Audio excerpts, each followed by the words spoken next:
the Teaching Tax Flow podcast, where the goal is to empower and educate you to legally and ethically minimize taxes paid over your lifetime. Hey everyone, welcome back to the Teaching Tax Flow podcast, episode 74 today. We are going to talk about those tax benefits that you may or may not know about when it comes to home ownership. So get ready for this one. Hang on, grab the pen, paper, notebook, whatever you like to write on, and let's get into it. But before we do that, let's take a brief moment to thank our sponsor on this episode. This podcast is brought to you by Legacy Lock. If you are new to estate planning or simply need to review your current plan, Legacy Lock makes it as easy as pie. Legacy Lock is a unique platform that enables you to easily complete your attorney-drafted documents conveniently from the comfort of your home or office. Your first step to this peace of mind is simply visiting teachingtaxflow.com/legacy. Welcome back to the show, everybody. John here from the Teaching Tax Flow team. We are going to talk about those tax benefits on home ownership. And as always, Chris Picuro, welcome back to the party, sir. How are we doing today? I'm fabulous. Thank you for asking. And this is a topic that we get quite a bit, not only in our private Facebook group, but also just in the Teaching Tax Flow community.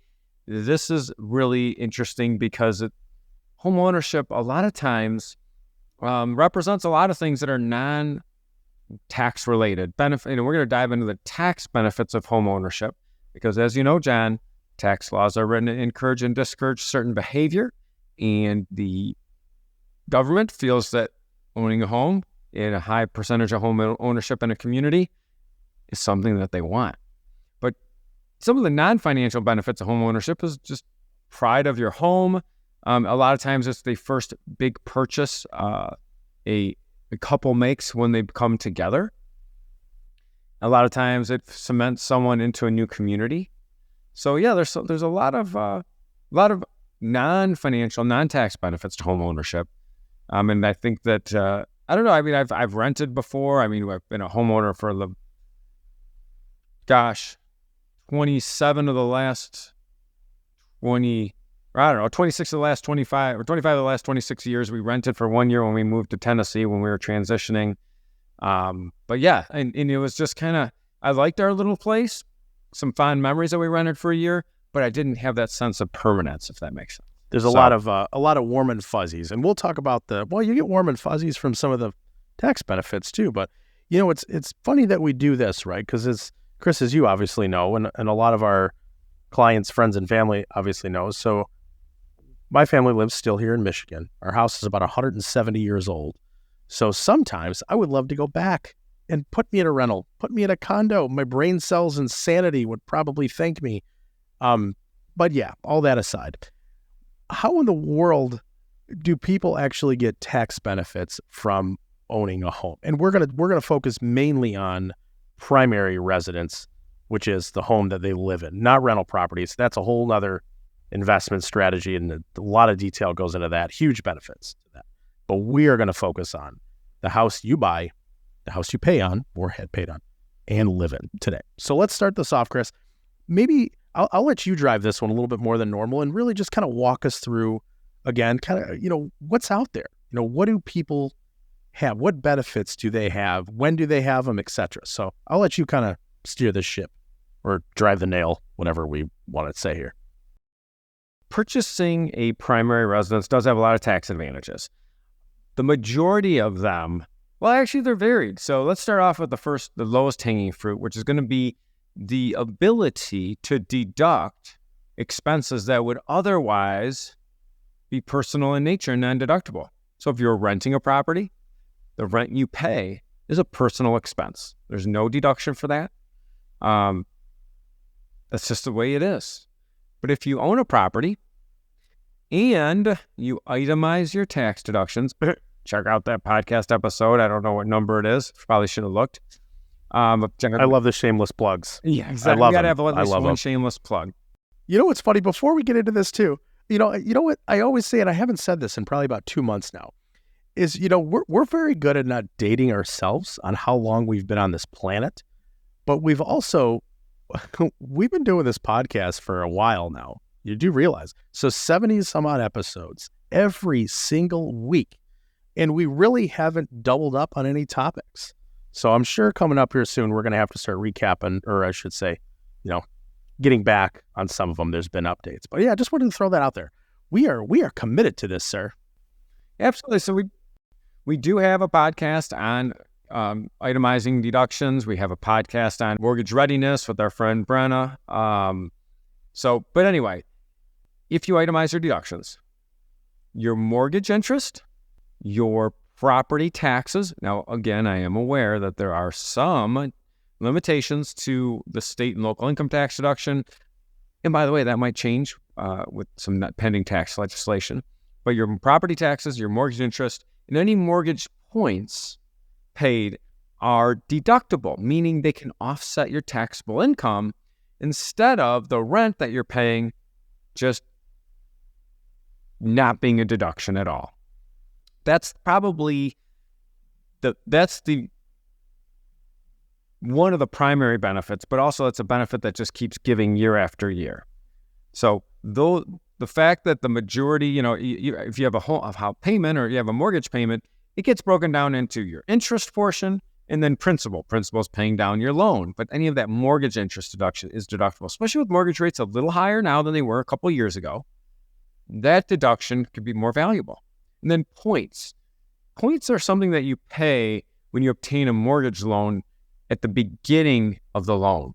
They're 1 point equals 1% of the loan amount. So if you have a mortgage and you had to pay 2 points and the mortgage is $200,000, you would have paid $4,000 worth of points at the beginning of the mortgage. A lot of times those points are there either to get your mortgage rate lower, or it levels out the risk that the underwriters have for that lender, or lendee, I should say. So, but anyway, mortgage points, mortgage interest deduction, and property tax deductions on a year-to-year basis are deductible instead of non-deductible, the rent. So that's a big advantage, John. And that's one thing too. I mean, if I'm correct, I feel like those are two questions that are pretty commonly asked, and I don't think a lot of people miss those, right? When it comes time for tax prep.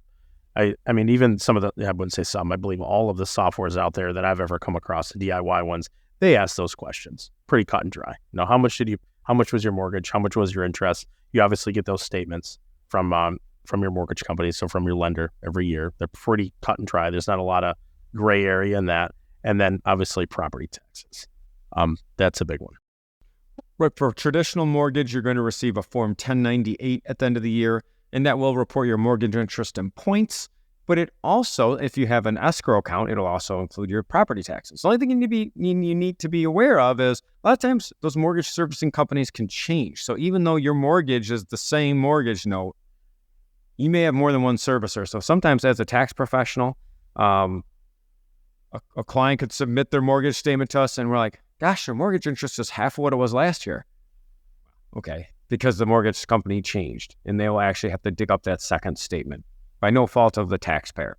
So just having those deductions tax deductible, those expenses tax deductible is a huge benefit. Those are the benefits that most people know about. Now let's talk about a couple, we'll say three. We'll say three benefits that you might not know about. The first I'm going to start with the one that from basically the most known to the least known, okay? So the most well-known extra benefit would be the ability to make energy efficient improvements to your home, which probably add value, and still get a credit, a federal tax credit. Some states provide a credit for that expenditure. And we know, John, yes, another plug for an episode, credit versus tax deduction, the difference, a credit is more valuable in general than a tax deduction. So you can do something in your home that adds value and you get paid a portion of that cost from the government because you're doing something that the government wants you to do, either to increase the energy efficiency and reduce the strain on the grid. That's something, John, that you're pretty familiar with. Yeah. I mean, really, and I know we're talking about the tax the tax side of this, but think about that too. So that's kind of a low hanging fruit for some people. I think if you dive into it, you may actually be really surprised on how easy, I won't say inexpensive, but some of those home energy efficiency improvements are. So it's kind of that you win on multiple sides, right? So you're getting a tax credit for it, but obviously they're put in place really for you to save money on some of your utilities as well. So check that out. We got a podcast on that. Yeah, and there are some now with the new tax laws. There are some credits available for renters. It's just not many people renting a property are going to go through the expense of making an energy efficient home improvement when they're a renter. And if anybody wants to, I mean, I will gladly go buy a property and put you in it because you will.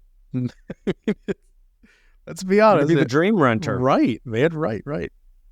So the other one, the second that some people know about, but actually it's funny. We just had someone do a one-on-one tax coaching in our community that I was working with. And one of the items they wanted to talk about was they were very concerned that they sold their property. They're moving into another property, and they weren't aware of what we call the Section 121 exclusion or the capital gains exclusion. And I said, how long have you and your husband and family lived in that other property? And this person said, I think it was like 8 years. I'm like, oh, geez, have you ever rented it? No. Have you? You can exclude married couple up to $500,000 worth of capital gains because it was your primary residence. So in general, if a property was started off as your primary residence and has been your primary residence for 2 of the last 5 years, any capital, you could exclude a capital gain up to, for not single filers, $250,000, and married filing joint filers, $500,000 of capital gain. So the capital gain exclusion is, yes, it's nice to get deductions for the mortgage interest for property taxes, but the capital gain exclusion is probably the most valuable dollar-wise for primary home ownership. So I'll give you an example, real life. So when we moved down here to Tennessee about 8 years ago, moving from just outside Detroit to just outside Nashville, was a little bit of an adjustment market-wise. We have a lot of people from California, New York, New Jersey, Chicago moving here to the Nashville area over the last decade. And for them, the housing prices weren't a sticker shock like it was for us, right? But what helped us out a lot was our property we owned in Michigan. We owned it for about 5 years, and it appreciated a nice percentage. Luckily, we bought at the right time when the 2010, if you remember, the market was in the dumper, especially in the Detroit area. GM and the city of Detroit just went bankrupt. Sold that in 2016. But my wife and I were able to exclude our entire capital gain from that property and used that to, as an additional down payment for this property here. So point is, real life example, even though you're paying, think about that mortgage payment, John, you're paying some to the principal, you're paying some to interest, but paying down that principal, eventually when you sell the property, you're going to get that money back, right? And it could be tax-free. So Section 121 exclusion, we do have a separate podcast on that. There are a lot of really, and not everyone's situation is cookie cutter, right? Because if you rented out a portion of the property, our good friend Andrew Poulos, who's in our teaching tax law community, an amazing enrolled agent in Atlanta, just talking to him about one of his clients that owned a duplex, and one side was a primary residence, the other side was rented out, and that's a partial 121 exclusion. So not everyone's cookie cutter, but the point is, if you own a primary residence and you sell it, most likely you're going to get a full or partial exclusion from any capital gain. Those laws changed, I want to say, maybe 15, 20 years ago, where previously you had to buy another property for at least the value of the one you sold. Now you don't have to do that. You could have done what my wife and I did. We sold our property in Michigan and rented for a year here. I didn't have to buy a replacement property. Now, some people are like, why? This is a really weird rule. Remember that tax agencies are your involuntary business partner. John, how long is the term of someone in the House of Representatives? Oh, man, you're going to stump me on this one. Oh, I've turned off my everything I know about politics. That's all right. It's 2 years, for the next right? couple months. 2 years. Okay. I was going to say 2, but I know you were. Usually you're putting me on the spot, and I might be giving you the middle finger silently. But you caught me on that one. Don't worry. I was doing it. Don't worry. You just couldn't see it. So there's no coincidence that that's the time frame for the Section 121. Imagine someone lives in, Boise, Idaho. They get elected to the House of Representatives. They go live in Washington, D.C., buy a house there, live there for 2 years, do their term. They don't get reelected. They sell their home in Washington. Guess what? Conveniently, they won't pay a capital gain on that because they lived there for those 2 years. So Sneaky. Yep. So then we've got that. So for capital gain exclusion is a huge advantage. And then the final one is something that you've made a lot of people in the teaching tax law community aware of. The Augusta rule. The Augusta rule, named after Augusta, Georgia, home of the Masters. I'm not a golfer, so I had to actually stretch my brain on that one. And it's all good, man. You'll stretch out. You gotta take the long drive. So the Augusta rule says that a homeowner can rent out their primary residence for up to 14 days per year and not report any of the rental income on their tax return. So think about that. Think about special events. Most big cities have special events. Now, there's an inconvenience that you have to evacuate your home. But think about the Super Bowl or the, South by Southwest in Austin. And I know that the World Cup's coming to the Americas, right?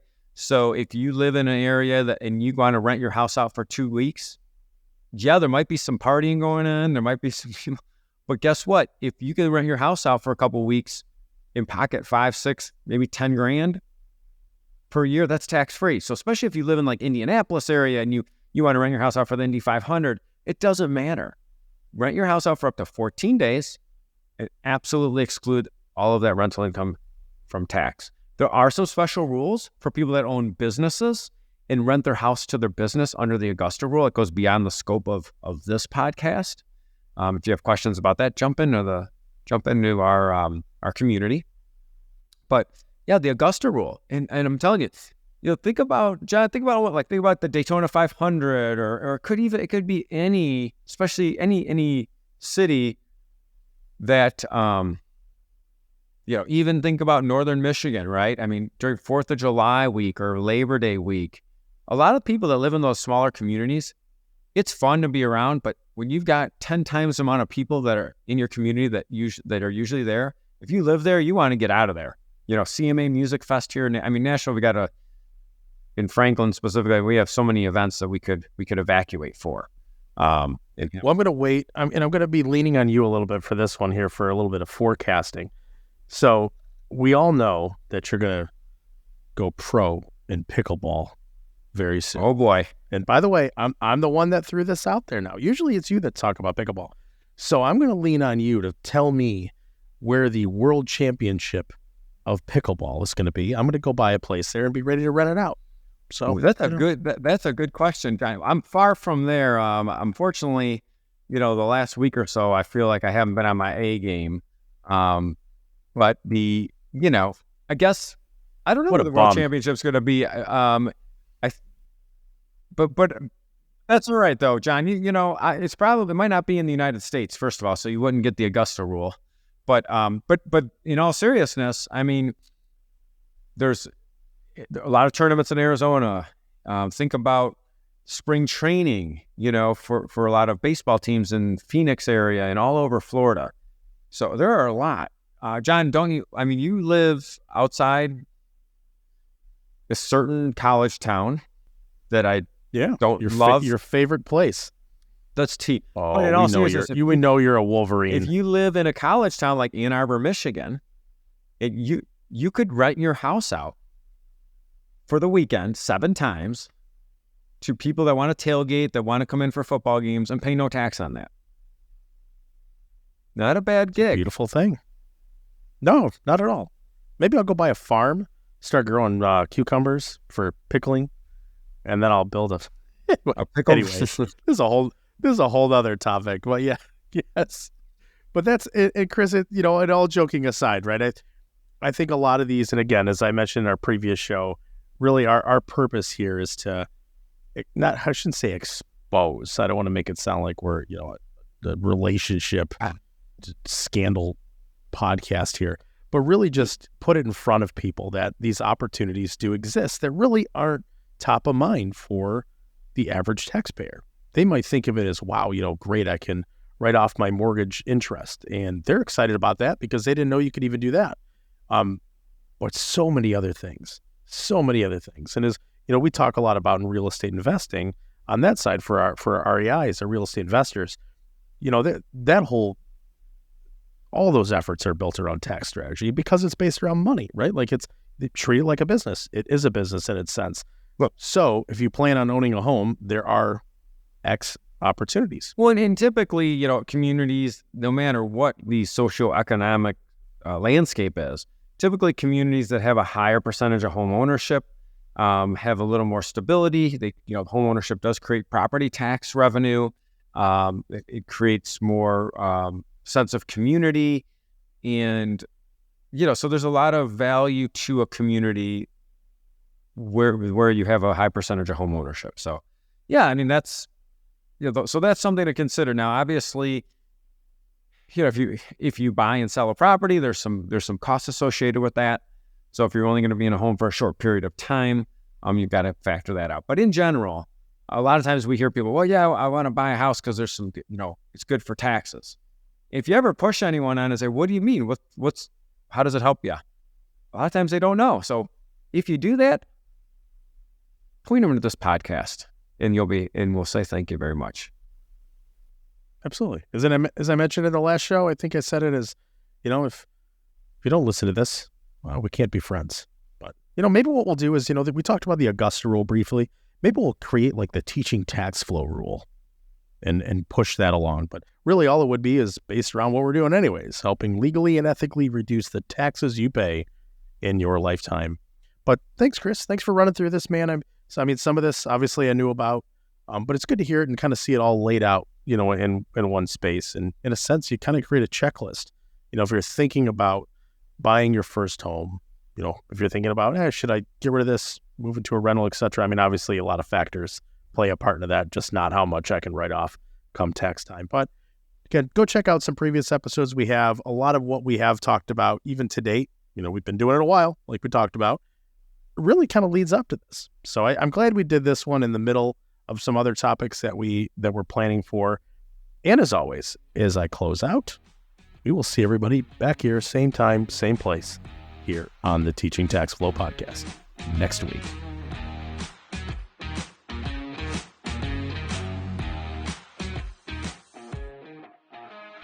Hey everyone, thanks for hanging out with us here on this episode talking about homeownership and the tax benefits behind it. So, any more questions you have, shoot us an email, hello@teachingtaxflow.com, or as always, jump over to that Defeating Taxes private Facebook group. There's your invite. Just go to defeatingtaxes.com. It'll send you directly there. And as Chris actually mentioned in this show, if you have a friend or anybody, family member, anybody that's been, maybe they don't know that any of this exists. Maybe they own a home. Maybe they don't think it really does anything for them.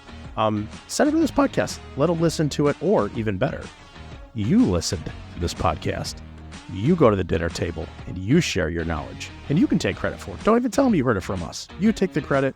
You took the time to learn it.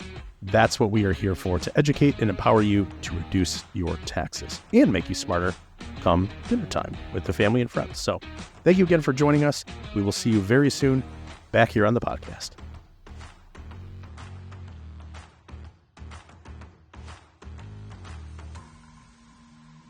The content provided is for educational purposes only. We encourage you to seek personalized investment advice from your financial professional. For all tax and legal advice, please consult your CPA or attorney. Investment advisory services are offered through Cabin Advisors, a registered investment advisor. Securities are offered through Cabin Securities, a registered broker-dealer. The content of this podcast does not constitute an offer of securities. Offerings can only be made through an offering memorandum, and you should carefully examine the risk factors and other information contained in the memorandum.